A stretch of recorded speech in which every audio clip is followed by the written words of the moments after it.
Yeah, yeah. Yeah, yeah.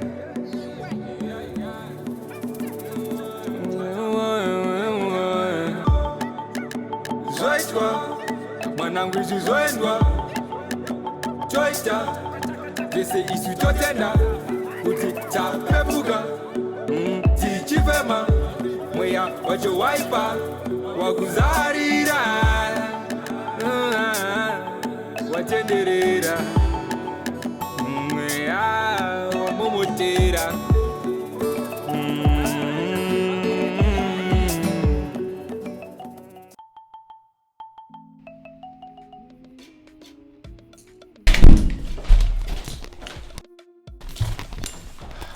Look sis, I'm very tired. My head is spinning right now. I can't take anymore. I'm having such a big day. Then it's about to get worse. Wazunzo, your girlfriend Lucy is in there and she's not even happy about Chishamiso. But she's not buying the story. Well, I told you Chishamiso is our cousin. But then just always did apart But don't you know that I don't sleep there anymore? But Lucy doesn't know that. I don't know what the situation say. But it seems like she wants to sleep over. And you know if mom and dad finds out. Oh God, what is this? I don't know. But all I know is I'm not going to be part of this. The square maskate sending the pan up trying to cover up the situation, and I'm going out. Out? Pet, please. No, honey, this is your mess. Me and you, we have a lot to talk about. But not now, okay? Whatever you're doing here, I'll get to the bottom of it.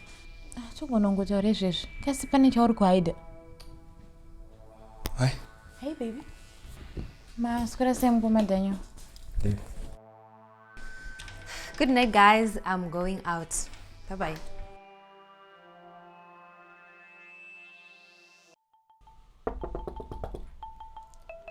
Pindai.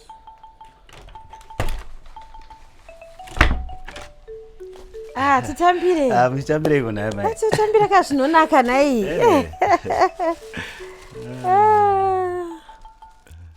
Maskwera siko na mai. Taskwera zvangu maskwera siko. Mushe parise panapa makunzwa sei. Aiwa, ndakunzwa zviri nani. Parutivi apa chete apa ndo panomboita pachita sei. Pachindirwadza asi ndiri right zvangu. Okay. Saka pa hanzi cheka mukwenda rini? Mandi. Mande iyo iyi yatiri kubata iyi. Ndo yatiri kuenda. Yakwewewe hausi kumba here. Handiti hanzi mwana ari kusvikira ikoko. Ipapa ndiko ndikutomanyira ipapa saka ndangoti handikazopfuura sina kukuona ini kokudungura. Nditika. Ndimunzwa sei. Aiwa wagona chaizvo. Ko iye getaru? Adzika kwenyu ikoko. Aiwa adzika kwenyu. Wati denda ndiri mutano. Aiwa mani ndoona ndasvika. Chokwadi aiwa rega ndimhanye ndiende kunota sai tonomuona. Tononosangana ikoko. Asi mwana uyu. Chishamiso chaicho sesita rake. Isusu tichifiririra kumutsvaga, kudodzika nekukwira. Iye vadzimu vake vakamuchengeta zvake? Zvakaoma. Ndiye anonzi Mwari iye amai. Alright amai, ine ngandimhanye. Alright mwanangu. Alright. Hai waita basa.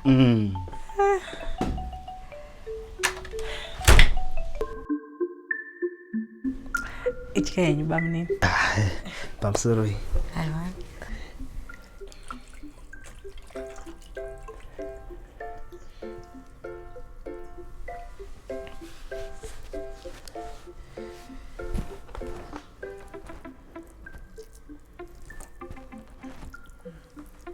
Saka mukoma wanodziva nguva yekubva basa? Vangasidai vasvika. Asi kungoti nhasi vashandisa public transport. Havanonge vabuda nemota yavo saka imshuwa transport murodhi momo. Okay. Saka bamunini mati munobva kubhoera? Takatamira kwaMurambinda. Asi kumusha kubhoera. Takati tigarire padhuze negrowth point kuitira mabasa. Asi zvakaoma izvi maiguru. Saka apa mamuchita nezvene bamunini? Inini here. Ini ndaichita zvehardware. Saka pandazotora namukoma ndipo pavakazonditi pane kabasa kavainako saka vari kutora vanhu. Vakavhura shop yemafertilizer. Munotonka makutogadzirwa mafertilizer from scratch. saka wabva watoshandisa mukana iwoyo kupota vachihodhawo imomo. Aiwa, inyaya yakanaka. Ndo development yacho kai. Munoita mari. Fertilizer. Murimwa zvemuZimbabwe muno. Aiwa stereki. Saka mama ane mhuri here neba munini? Ndazorora kulezi. Nice. Titori nemwana ane 4 years. Ndokukura. Ivo mainini venyu vanga vatori kuno kuHarare nguva yese. Vakatozodzoka last week chibva ndangoyawo tingopesana ka. Aiwa ndizvozvo, asi vachazodzokawo kuHarare ka? Ndikati shandei ndikaona kuti masenzi ndoda kuti vauye zvisine mwana kondomuri yacho ka. Azvingazoita kuti mumwe kwakewo. Aiwa ndizvozvo hazvidi. Aiwa zvinoda kuti vanhu vangogara muri pamwe chete. Ivo mukoma handana netime sina kuonana navo. Aiwa kana ivo ndofunga pavachakuoneka. Aiwa vachafara. Ndokuti makore achanga awadisa bamunini. Bamunini munogona kuti vafonera nefoni yenyu munzwa kuti vakupi, nekuti inini foni yangu haina kana network. Pamatoena achitotraya kufona haisi kana kutomboita. Baba nangoisiya kuchacha. Oka. Rega ndizovatsvaga. Alright. Haitya yenyu. Munofona mapedza. Ngati kandirwere murume ngeke. Murume zvetatobata kari karodhirana.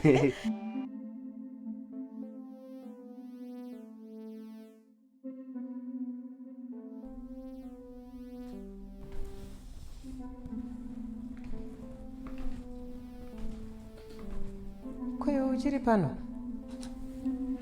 Mama, didn't see you coming. Okay.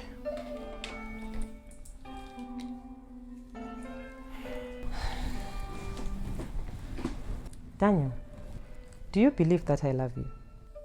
Why, Mom? Of course I do. Truly, I do love you with all my heart.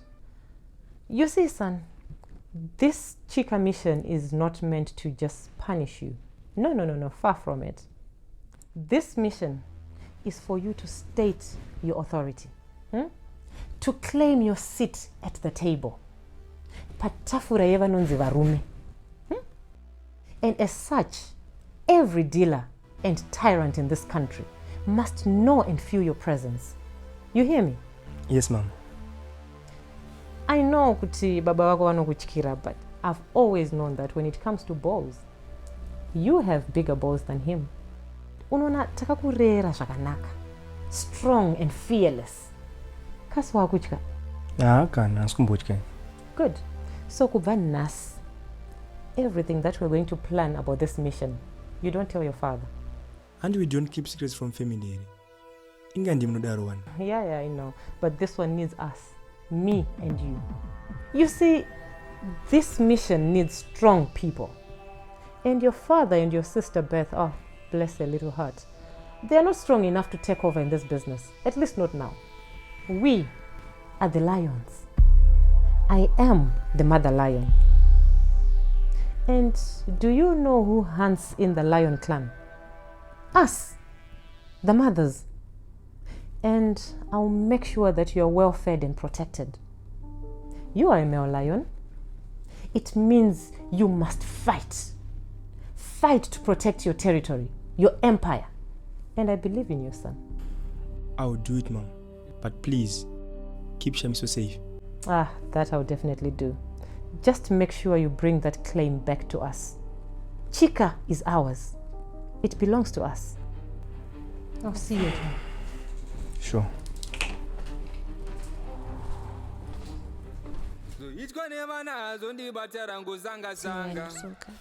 Hatichazivi kuvara kwacho ndekupiko, hatichazivi matambiro nepekuguma pacho. Naiwe, what are you laughing at bafoni baba? Dedi, ndififu. Amuzozvona. Autotiende kapfeka bhudzi $1,000. Wachi $1,000 even dress rakapfeka baba ndere 600. Auto ndakapfeka akwa kangu ipapa. Anoita nezveifika kwe anopfeka hembe dzinodhura kudai so. Socialite amuziveri. Socialite? Ndochi icho ibasa rero. Parana mari dzake. Dzanowana kupi? You see, yasha mwanangu. You should stop following vanhu vakadai so pasocial media. These are not good role models. Anditi vanoswera vachingokuudzai mari dzakanotaura dzakawanda kudai so vanonzowana kupi? Vanoshanda kupi? But masocialite akangozara paintaneti apa. Ndopanotona mari dzavo ipapo. Ekutenga hembe dzinodhura kudai so. Aya. Maswera sei kona ididi? Ndaswera menyasha, maswera sei? Ndaswera zvangu. Amenyasha. Uyu mwana wako kwa unofana kumutsura. Zvake zvekuswerotedza vanhu pasocial media akaizvika kwete. Inini ndichapedza kuregera kutenga data pamba pana. Asa musuzere kuti ndo zviri komazuva anaya. Ko Chishamiso wafa ambozumboya. Izvozvi ndotobva unoperekedza tetigeti. Vanga vauya kuti vamuone, asi handiti azofona achiti achakwanisa kuuya. Hanzi kuenda ariku? Zvemuzukuru wako kazvinotonetsa. Ipapa hanzi akawana baba vemwana wake ndo vaakutogara navo ende vati varida kuuya kuzorora pano. Zvine chokwadi mukati here izvozvo? Ndozvaangotaura zvoti ndatoshaya kuti ndotiwo kudini pano. Zvakaoma. Nyaya dzaShamiso kaizikazi. Dzatotonitenderedza musoro manje. Tese bwanyasha. Ndozvandatoudzawo amai vacho kuti ngatichimirirai ouya. Kana auya togara naye pasi totaura naye zvakanaka. Chakakosha ndechekuti mupenyu. All right, it's fine.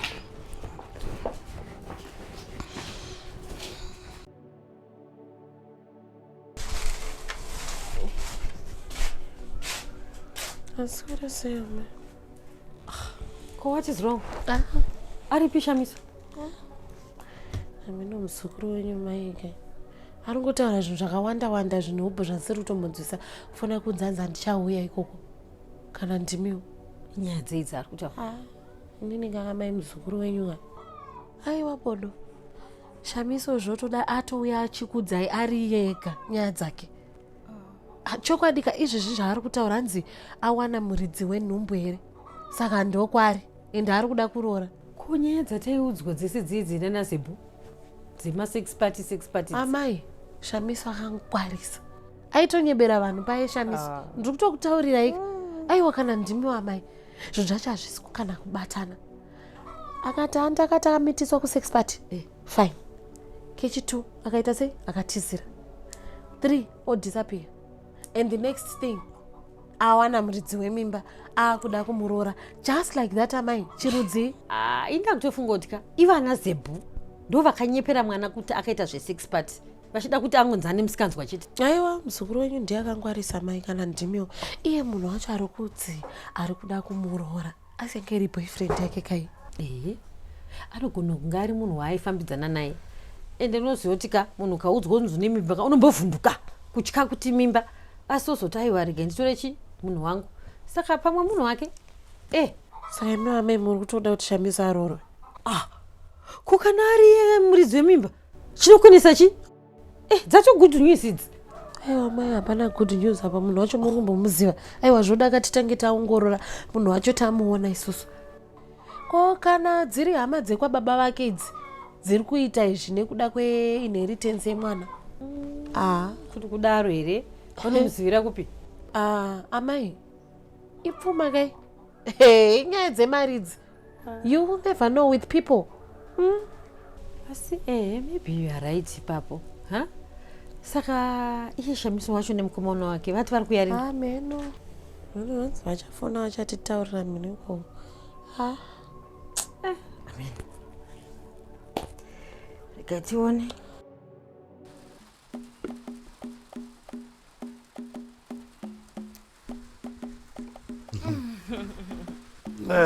Angwanza noumirira.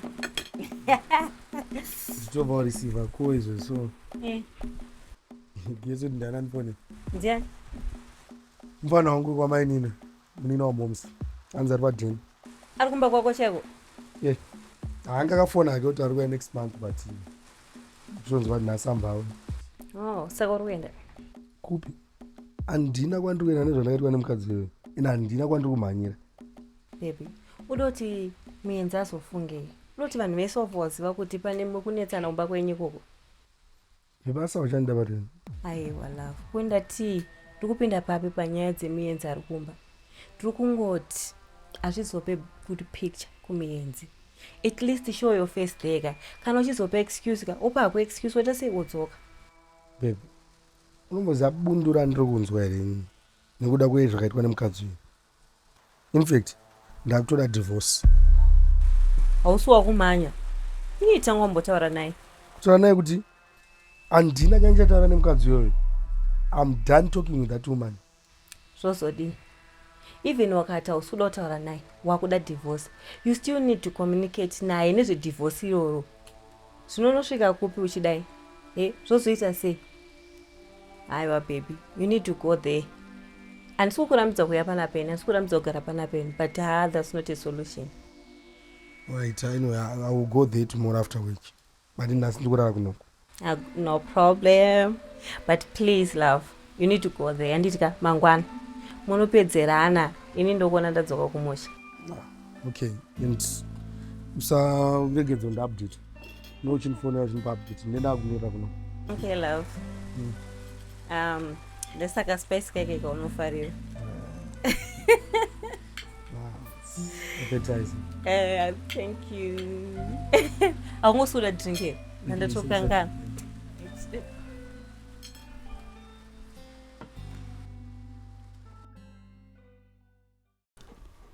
Asina menyasha. Uri kumbofungawo here nyaya yashamiso iyi yekuda kuroorwa iyi? Kufunga kuti udiko nepo bonyasha. Hauoni here kuti this can be very, very complicated to her. Remember, Shamiso ane inheritance yakamirira. Zvino? Does she even know about it here, Shamiso wacho? Anditi hana kana chaari kuziva Shamiso wacho? Ko mukomana wacho ari kunzi arikuda kumuroora. Handisonzwisiseni. Nyasofunga manyasha. What are the odds ekuti baba vaShamiso vanofa 3 months ago? Shamiso omitiswa, odzoka aine mukomana waari kuti iye arikuda kumuroora. Just like that. Apa muri kutiko? Asi muri kuti mukomana wacho naitsotsi? No, handisi kudaro, hanombodaro zvangu, but something is not adding up. Pane pasiri kunyasobatana so. But Shamiso is still under age kana bonyasha. Anotombobvumidzwa here kana kuroorwa kwacho pakadai? Kone nhumbu yainayo zvinoitwa sei? Even if akanzi aroorwa, Shamiso is young. She still needs a custodian anotomusainira on her behalf ye-inheritance yacho until she's 18 years old. Yeah, ndikuona pasina kumira mushapa. Hameno, chatozonzwa kubva kuna iwe ambuya vake. Asi yamakuda kutanga iyi. Hazvipere mushi. Miraone. So she's your cousin? From where? My mother's side. Like your sister? Something like that, yes. So you guys are close, and yet I've never even heard about her before. What do you mean? Daniel, don't take me for a fool, okay? I come here and I find her in your bed, and you want to tell me that she's my cousin. I'm not using this room. When did she come? And why am I sensing something fishy here? I have a lot going on right now. Shamiso is my cousin. That's all you need to know for now. Oh, for now? Meaning there's more? Sweetheart, I have a lot of pain issues with my mom. And if she's to find you here, she will not take it very well. Shamiso came here because she needs help. She had issues back home, and my mom wants to help her. What sort of help? It's complicated. Can I take you home and we can discuss this some other time? Is that all you got? Wait, do you want out of this relationship? Because lately you've been avoiding me, and this is not even how we planned this year. Not is babe. it? Not babe. I can literally shut down right now. Give it a rest, and you can discuss this when I have a clear mind. Okay. Let me go and say bye to your cousin then.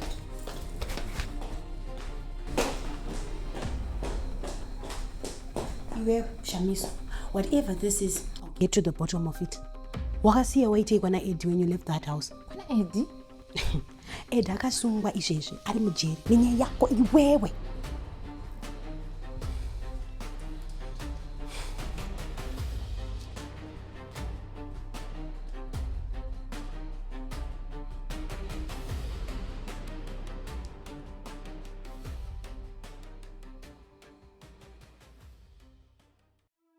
I've been calling you Mascati. I say you're not picking. What happened?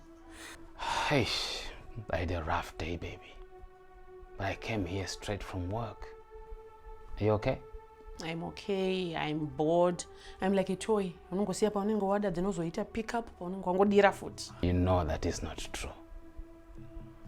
You know my wife is about to start a campaign. So it's kind of heavy at the office these days. Oh, so your wife comes first. Are we having this fight again? Huh? You know family structure is important in these campaigns. I just want to help her win. And then we are home and dry. Who? You and me, of course. Why do I have a feeling like you are not even sure of what you are saying? Simon, I told you I'm the only one who's not married. If you can't do this, please just let me go. Come on. You know I didn't come here to have this fight. Huh? Can we talk about something else, baby? Okay. You know I love you. Okay.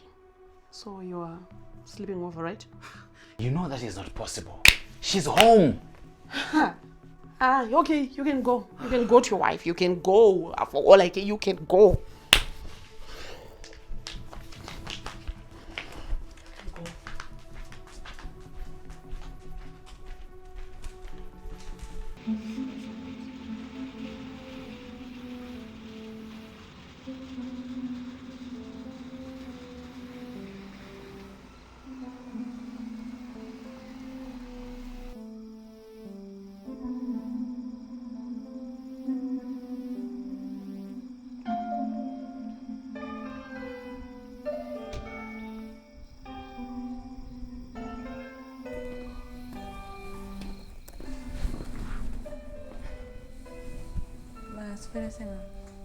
The square.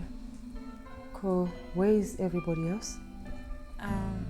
Tabitha Buda and Daniel waperekeza Lucy. Lucy anga ari panapa? Okay. So, me and you, my friend, we need to talk. So, vabereke varipi Chishamiso? Where is home? Nobva kuChegutu endogara nasekuru nagogo. So, vari kuti uripi? Are you in touch with them? Une phone? Aiwa, havasi kuziva kuti ndiri kupi. And havasi kukutsvaga why? Kasi une musikanzwa? Aiwa, Daniel akavafonera akavaudza kuti ndianini. So, were you really pregnant for my son?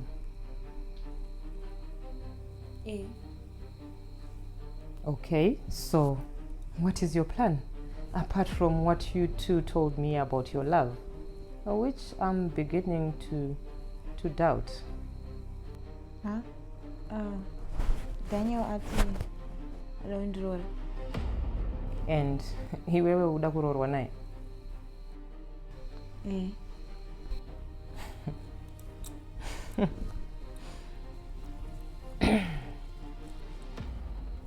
If you want to be part of this family, I'll have you know that we don't take weaklings.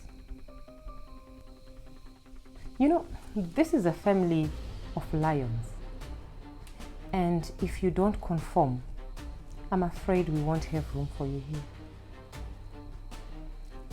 And Shawakaona that other night is nothing compared to what will happen to you if you don't comply with what we do here.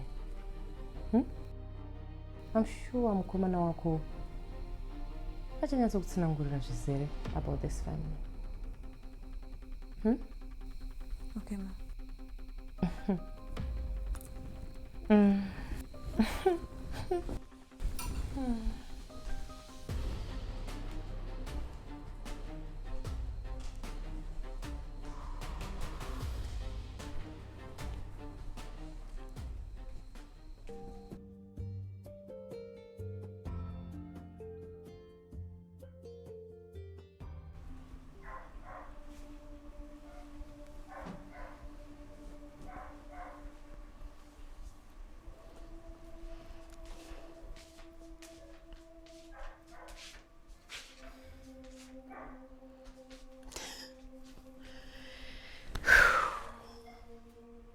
So?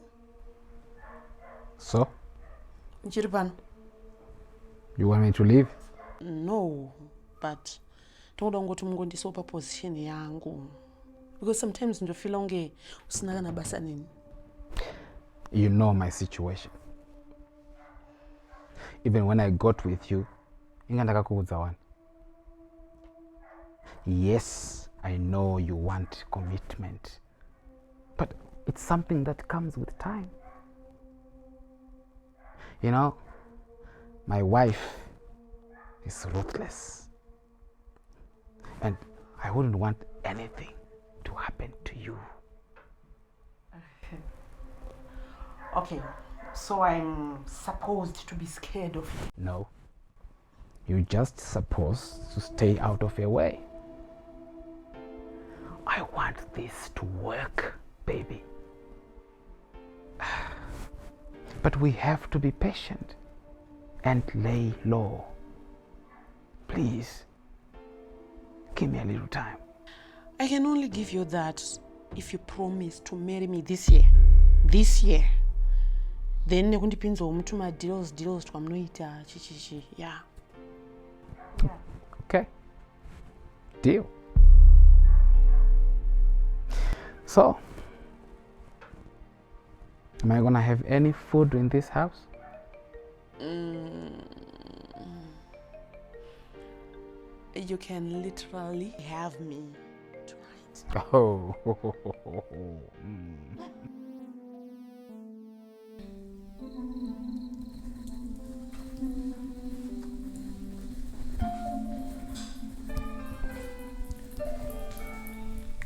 Surazin. Daniel, so this is how you want to play it? Play what? Masire Chishamiso pana pareg. Both you and your sister, are you that stupid? And what is this Lucy girl still doing in this house? Mom, I had no choice. Lucy angwe as usual when I was at the studio. And you didn't care to tell her kuti asasvike pano after everything zvawakandiudza? Mom, what do you really want from me? I think I'm trying to do what you want me to. No, you are not trying anything. I see you want to continue with your clumsiness. Ndakati Chishamiso should not be left here alone, not even Nasisi. Ndafunga kuti tapedza ngaripo. Uri kumuona panapa? Mamaka, Chishamiso is aware of what is at stake here, and I'm boudze munhu, and I promise you that. She better not. I've spoken to the crew you're going to Nayoku Chika Mountain, and you need to be ready in 5 days. And Daniel, so the baba wako isusu. Okay.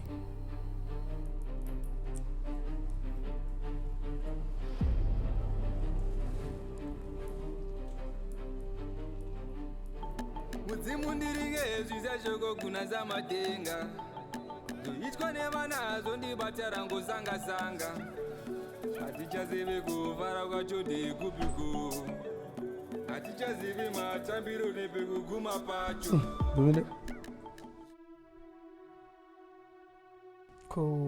Uvap, I woke up a while ago. You were not in bed.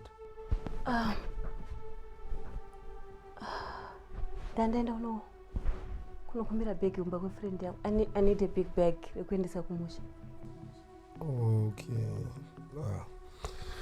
I need to get ready and nditende ndobasa zvangu. You want to talk to Kadzira Nambara? Ndinge ndikusire mbere.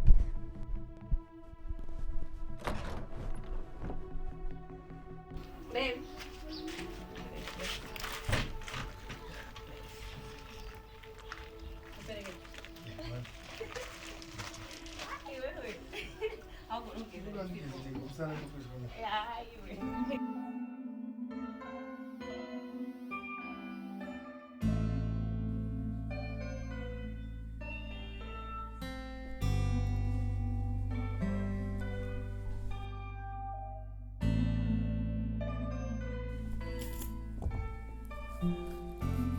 So, this is it. Makurara out. Diane? I was working. On who? It was a client from China. So we had a late meeting pa Miko's apa. Saka the meeting finished late. Saka takasongofunga ngorara pa Miko's pacho. Am I missing something here? How come you never mentioned this meeting yesterday or any other day this week? Sweetheart, there are some deals that are just meant for men alone. So I had to do this deal alone. Okay? Simon, there is no deal that happens in this house that does not involve me. I made you, Simon, for you to be who you are today. Feared, respected, envied. That's all me. I keep this family intact. And if you want to try me, try my wrath. Keep dodging me like what you're doing, and you'll see what will happen to you. Threats? No. This is not a threat. You know I don't speak threats. I execute them.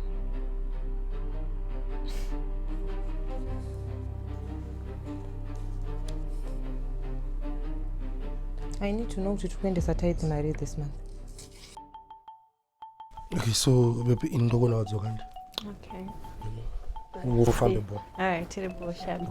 Okay, bye-bye. Alright. Sharp.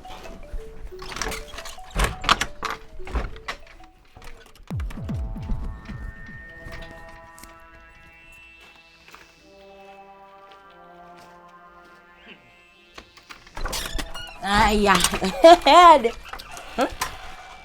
Dibajira ndona ka. The word is too small shame. It's mani. Kulotha nanzu manje. Yeah. Saka makenda zvakandofamba kana yasikana. Apa muna mbondodza boyere. Kashinda kupa ndinokonda kaendeni.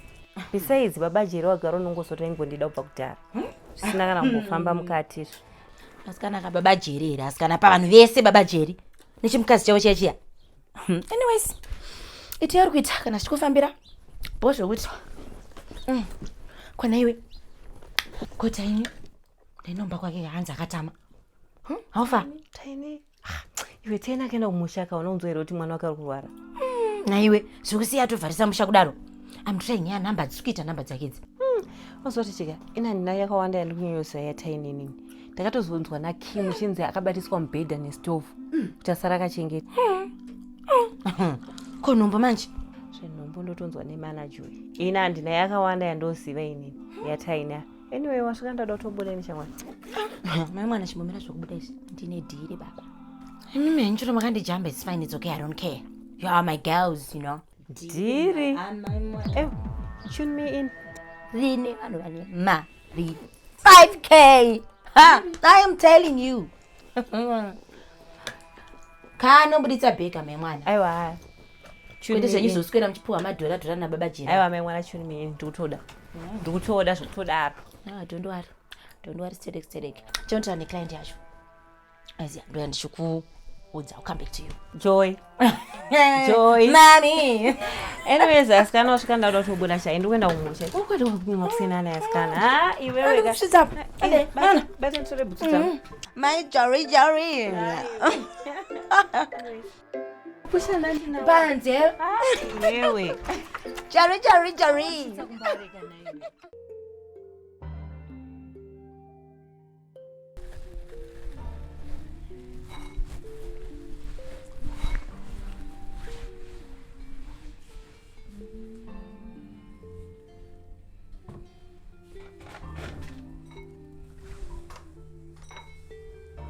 Someone is happy.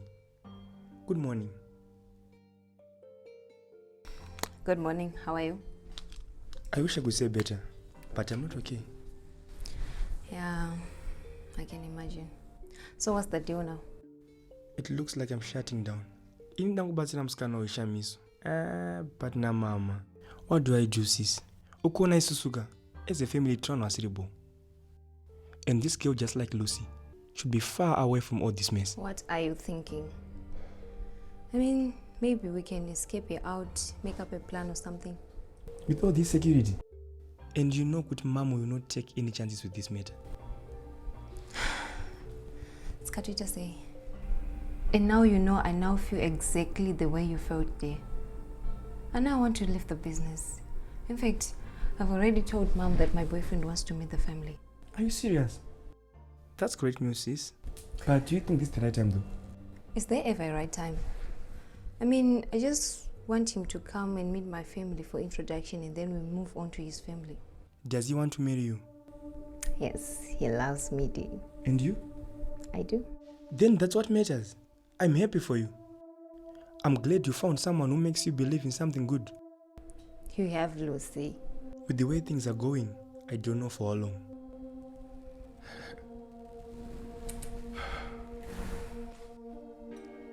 I feel like there's more to what you're saying than we thought. Yeah, man. Because the lawyer that was hired for it is struggling to get anything moving, man. It's like there's that one person who's just trying to incriminate Eddie. This guy is not a criminal, man. Lucy knows her very well. And now Lucy found out that they are hosting this girl, Chishamiso. Ever heard of her? Who is she? Is that a real name? That is exactly what we're trying to figure out. Who is she? Lucy also says that this is not a first time meeting here. And the ear wachano to Eddie, the guy are sales. Wait, now? When she was working undercover on Chika Brothers' sex trafficking ring. So you're saying Lucy thinks she's undercover? How else will she be in all these places that you're trailing like that? I mean, these are very dangerous people. You know that. And Lucy says she's 16. And this whole pregnant thing that she pulled off, I just don't get it. Yeah, George. Yeah, so she must be dangerous then. She must be really good, actually. We need to find out good outside the department. Like you're saying, she cannot be in all those places with those people. Those are not ordinary people, man. Anyways, Jay, you really need to find out what you can on Casey Eddie. Please, please, please. I really want Eddie out of those jail cells. Like, as soon as possible, please. Why are you two guys fussing over him? Because he is Lucy's boyfriend. Yeah. It's okay, I'll sort it out. Yeah. Please. I'll work on it.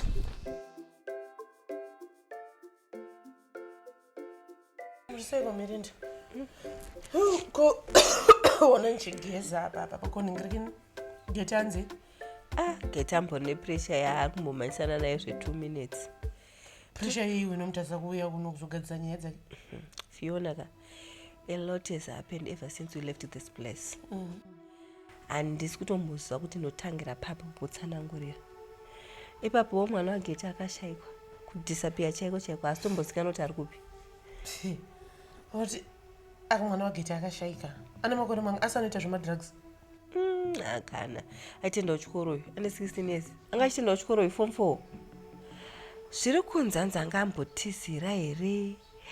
And then kwakatizira kwacho. Anyway, nyaya idzagetika dzakatorebesa dzotoda iye geti wacho achikutsanangura ari ega. Inini yangu yandafambira ndohora manje Fiona. Tell me. Fiona simbozondotangira papi. Izvo ndikufamba nchichoka chokoda iso Fiona. Kuchini? Fiona, do you know kuti ndikumuka ndikuyedzerwa ndiri panze nini? Kupepuka ndakarara panze kudai so. Iwe mbomira iwe. Ari kuti jiwe. Muka uri panze? Fiona uri kuseka, usaseke chamwari. Kumuka ndiri musvo kuita muroyi chaichaiyi. Hapana zvauri kurota here kana kuona, amen. Ndomborota dzimwe dzenguva ndiri mumakuva chingotenderera. Fiona ndiri kungofunga kuti hameno mishonga yagogo yezvo yakandiita chete. Yako itori serious, handiti? Hauna zvawakakanganisa hako pakushandisa mishonga yavo, mhiko dzavo, hauna zvawakakanganisa? Handine, ndakaita chezvo zvawakati ndiiteni. I hope you didn't have sex. Iwewe. I did ka. Pandakaona mishonga yacho anonzi anofeswa ndandafambira yakupengereka ndakatoti ndo mashandire mishonga yacho. Ndakakuudza. Mbuya zvaye vakakuudza kuti mishonga iyi haidi kusanganisa nezvimwe zvinhu. Mishonga iyi shandisa yega kuti unyatsoona kushanda kwayo. Iwe wakabva unoita zvako wegawo. Zvino amen. Uraita hapana uraita akakuona here wakashama uri panze, amen. So far I don't think so. Fiona. Iwe wakambozviona here izvozvo? Never. Andisati. Idzi nyaya idzi ndangotoudze kunzwa idzi ungoti pane yako iwe itori naniwe. Hanzi pane vanotomuka vari pamakuva kutomuka vari. Saka ndezveuroyika izvi. Zvino zvinoperere naye sikana. Tatodzokera kwambuya ikoko but vanenge vakutoda chii? Mari yakawanda. Aiwa, mari ndinayo. Iwo ingondiperekedza chete. Eish.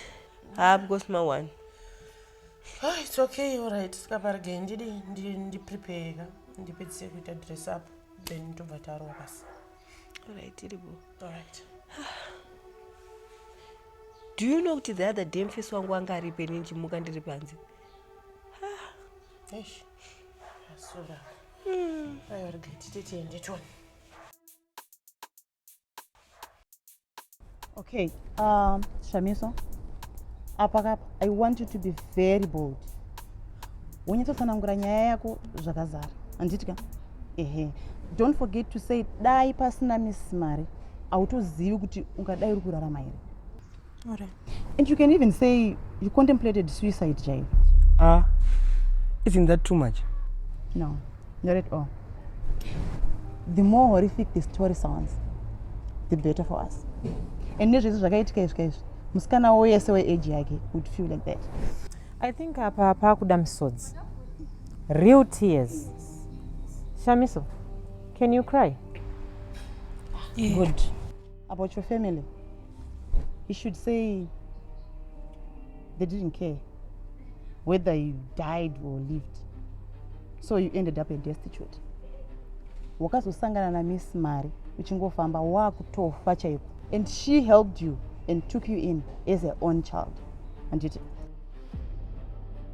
I think we also need some clips of her backstory. What do you think? Yes, I was about to get to that point. We'll dramatize the way you two met, the before and after look, Chishamiso. Yeah. Now it's 16. I think we should add the fact you're going to go back to school. Definitely. Very powerful. She will have to go back to school. Daniel, any input? That's good enough. And in Mamaga, I just want this whole thing to be over. And if it helps with your campaign, then good. If it helps with our campaign, dear, this is a family thing. Remember? Okay, if it helps with our campaign, then good. Okay. So, Chishamiso, don't forget emotion. The presenter will ask you questions. So I want you to take your time when answering. Anditka, okay? Gather emotions, dear. Good. We all set then? Yeah. What's how many minutes? I think in 10 minutes.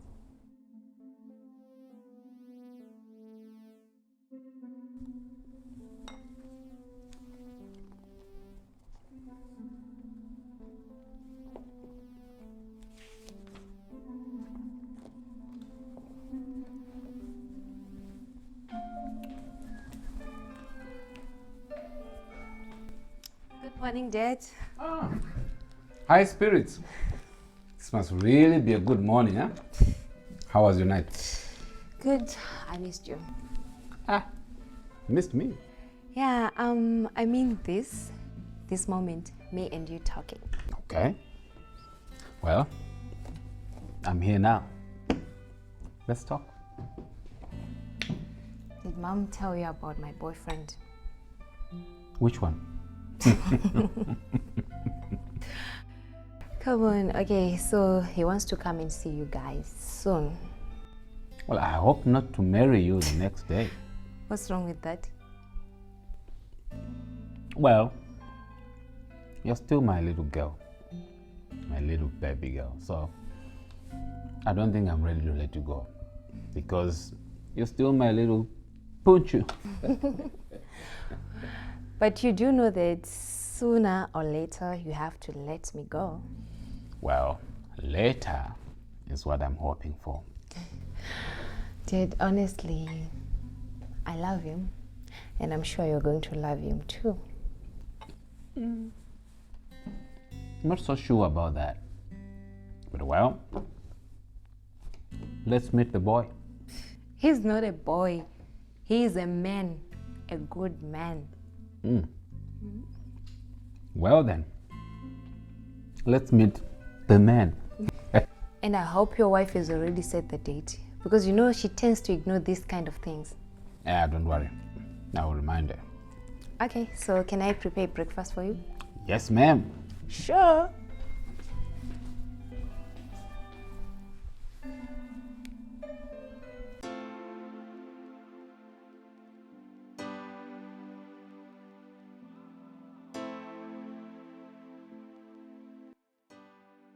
Saka ipapo ndafunga kuti tingoendawo kupati ingori normal, then inini vakomana nevasikana vandakaenda navo tikasvika this big beautiful house tabva tapiwa food and drinks.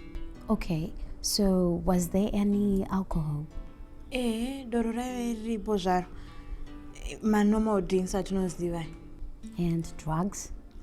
Madrugs kuti vachokwadi handina mbura ndakamaona ini, asi times andaiendawo kumatoilets ndaiona vanhu vachibuda mumabedrooms and they were drunk. And were you also drunk?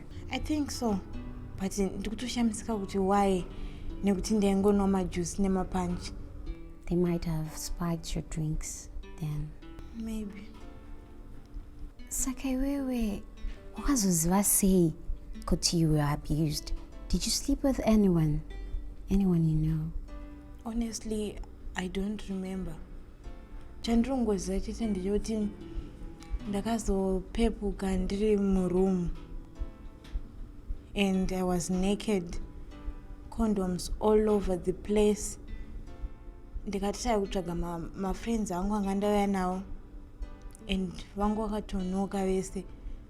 Everyone was sleeping anywhere in that house. This is strange. And this kind of things really needs the law to intervene for sure. So, take us through your journey of you finding out that you were pregnant.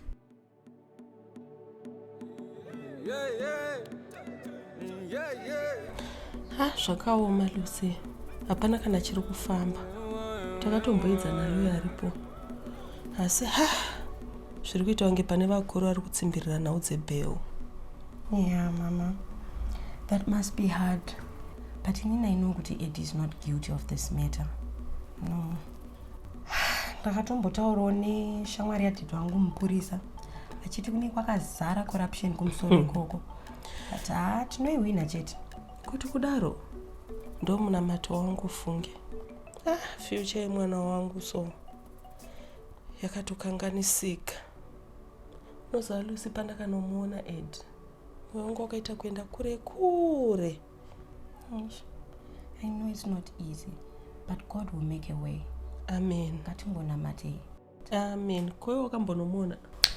Ndakaenda but vakaramba kuti ndimuona. Ndo pandakatozoona kuti there is more to this story. Because hanzi yet dongoona ma-close relatives chete. It's okay. Kana uri free togona kuenda tese mangwana. Mama, manje ndatotanga ma-exams kuchikoro, ndosaka ndatouya nhasi because 2 weeks ndenchinyora ma-exams. But ndozokwanisa kuya toenda kana ndawana time. Alright, aiwa pakanaka. Ko Chishamiso aripi? Chishamiso akadzokera kumusha. Makataenda kuchikoro chipi zve? Angasaende uyu kuchikoro. Kuti imboziva here kuti pepe anga ine nhumbu? Imi. Saka haana kudzokera kumuridzi wenhumbe? Anombomuziva muridzi wenhumbu wacho. Imi, ingwani she looks so innocent. Innocent? Ivo vamunoti innocent ndidzo nying'anyinga chaidzo zvokuti dai vachida kutoita madetectives ka aiwa dai vakabudirira. Mama, ngoti vanhu zvavo vanonetsa kuridha. Saka manje apa akatoenda kumusha? Kumusha akasvika sandataura hangu naye. Andonongoziva manetwork aya pamafoni apa. Asi ndoziva kuti achafona ake kana aona mukana. Alright mama, inini regai ndichifamba ndokufonirai kana ndane date rekuya. Handiti waita hako mwanangu, waita nekuya kuzondionawo. It's okay mama.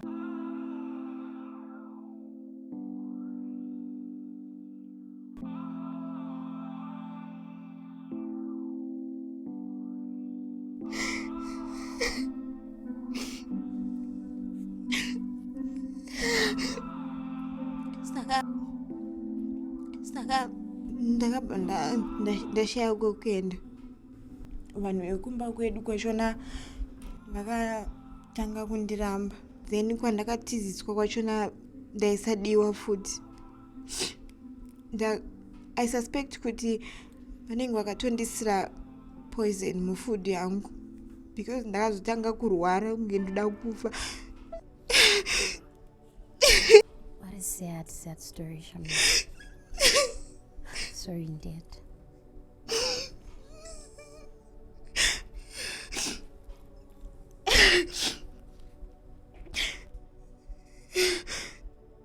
And that's when I met Mrs. Mary. Kubva pavakandinhonga parod, vakanditora vakandiendesa kumba kwavo, and unfortunately I had a miscarriage. And vakandiendesa kuchipatara ndikaatendwa vandidzosera kumba kwavo. The rest is now history. Wow, what a story. You're really a brave girl, Chishamiso. All thanks to Mrs. Mary. Vakandibatsira zvisingaiti.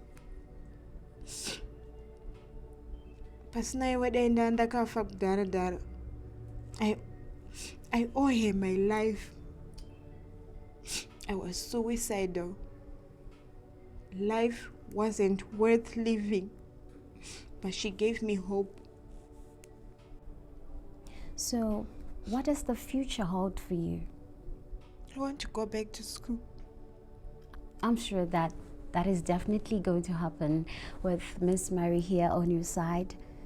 Miss Mary, what's your comment?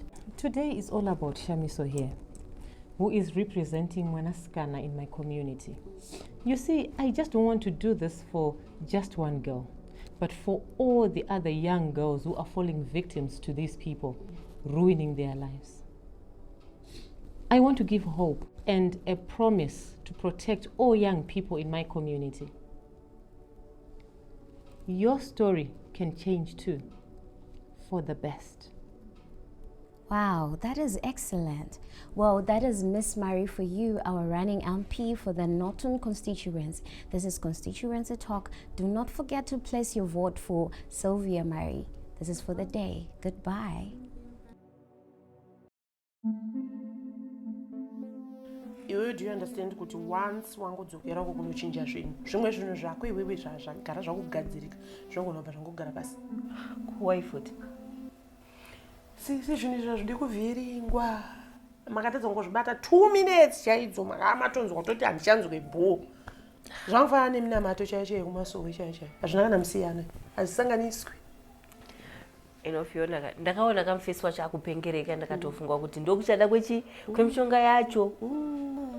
Wangu muchiri vacheche ndiri kuona izvo, muchiri vacheche panyaya idzi uri kutadza stage 1 uchitoita mamistakes pastage 1 onai 6 chaiyo naisvika iwe never uzondoimwe nyaya iyoyo ko hakuna zvimwe here zvatogona kuita zvinogona kutipa keshi fasta zvisiri zvemastage wopo izvi. Madhiri like evana, mababies, teenagers, drugs, you name it, unongopika kwancha unoda tomanya nechocho. Saka iwe uri kuita ripira kuchichaichairo? Yes. Fiona, be serious. Ndikutodawo but ngoti inasambozvitawo chete. Ndo zvacho zvandiri kutaura kuti problem yako iwe ndekuti unowandira kumujolo. Saka unenge wakuchuza between mujolo nemadeals. Pakati pazvo chaunenge wachuza kana ukachuza madhiri woconcentrate usiya zvemujolo.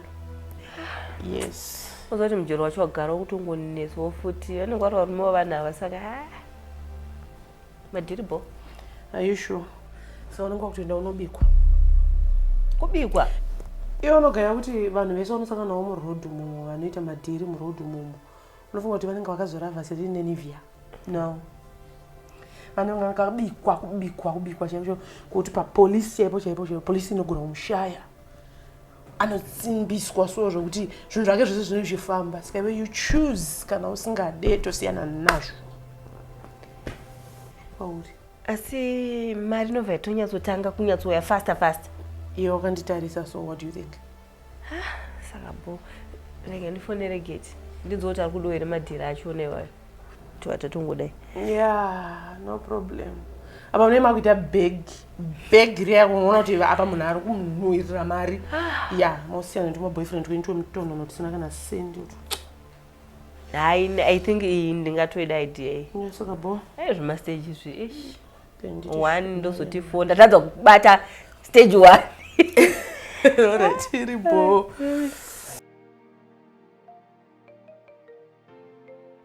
Yeah, saka zvimwe zvese izvi zvinoita next week. Leave them like that. But otherwise, wait, just like I said. Okay, so I'll kill you chat.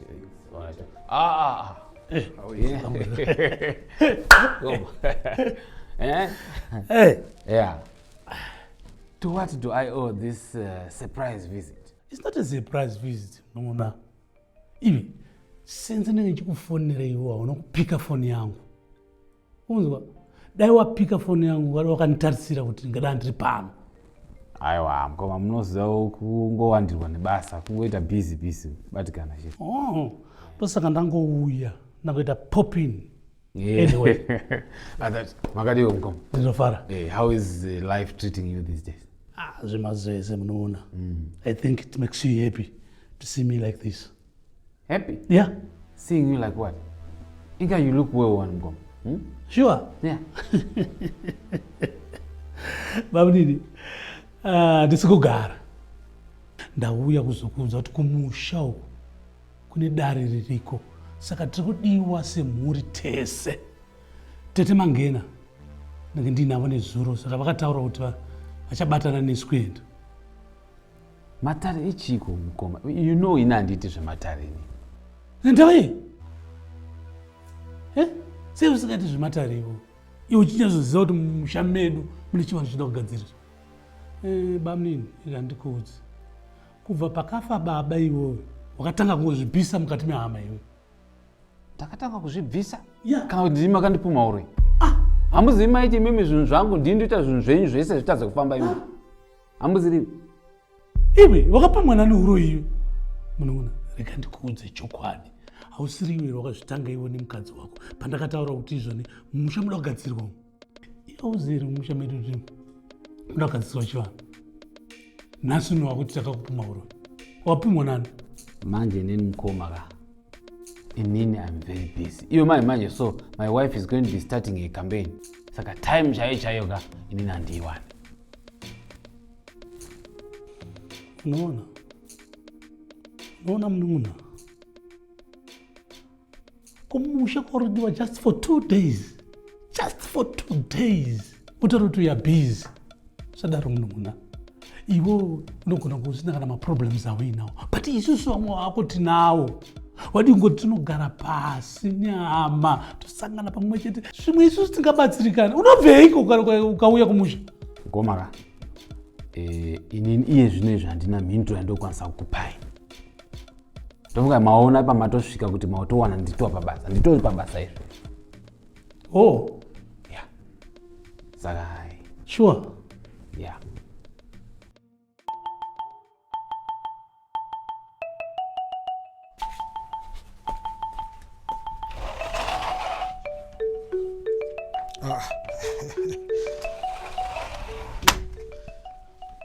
Bamnini. Mufela. Mof. Siriyese. Ewa, bushe. Makawe. Makafamba zvenyu bo. Ndiri kutambira ikapa. Ko ndakazoya kana ndisingafungiri. Ndakangoti ndaona wakamari ndikati rikaimba ndangogara namhanya. Ayo, makatogona. Otherwise vamwese vari bo kumusha. Vamwe vari right zvawo. Vanofara. Mainini venyu ndivo vanga vambori kuno kudhorobha. Okay. Vachimbobata kwasiso yavavo zvandaireva zviya. Vakatodzoka kumusha? Vakadzoka zvavo but mai manja. Nice. Aiwa. Imimo makashanda oka. Munovatora handisi? Ndozvodiwa ino mhuri inofanira kugara iri pamwe chete. Aiwa ndizvozvo. Mwari uko. Ndizvozvo chaizvo. Makasimbere bajeri. Ndokuisira iri mvura yogeza. Ndichageza. saka minda yanga ichiita seku iri kuwanikero ndakungofunga kurima manje ndakunga kurima zvokunatsarima chaizvo chaizvo. Minda kana muri serious chaizvo chaizvo munoiwana ipo pedu paya paya pane maziminda kapaya serious kutodarira mari isingairi paya. Ini ndofunga kuti ndikati shandei kunooneka kuti masensi ndodzokera ndimbonoitawo futi zvefarming izvo zvizvi.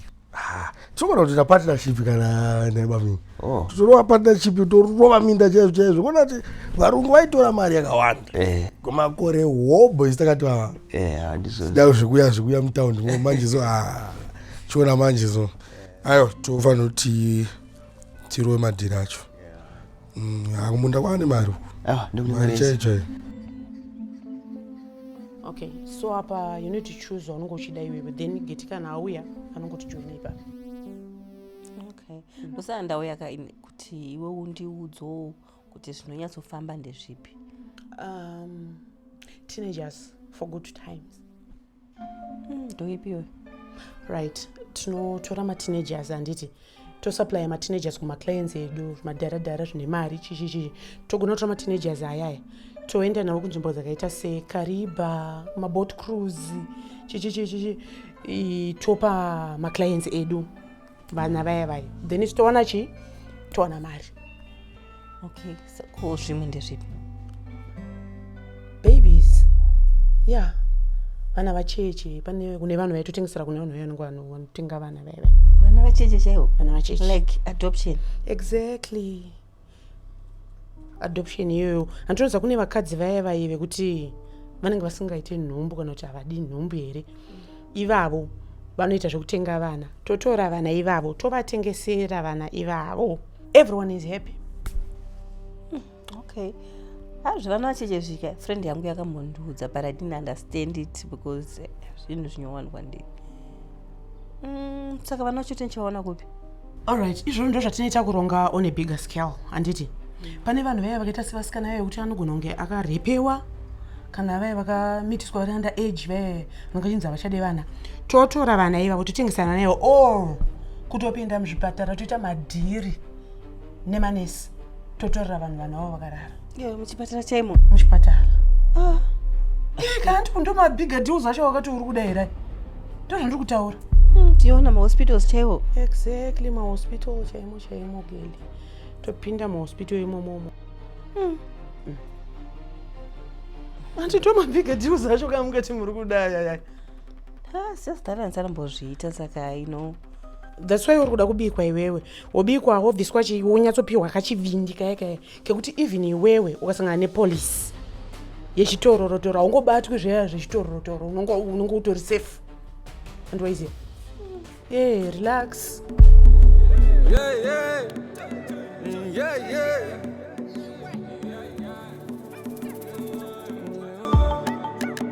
Zoitwa mwanangu izizoendwa choita jese isu totenda kuti tapepuka tichifema mweya wacho waipa wakuzarira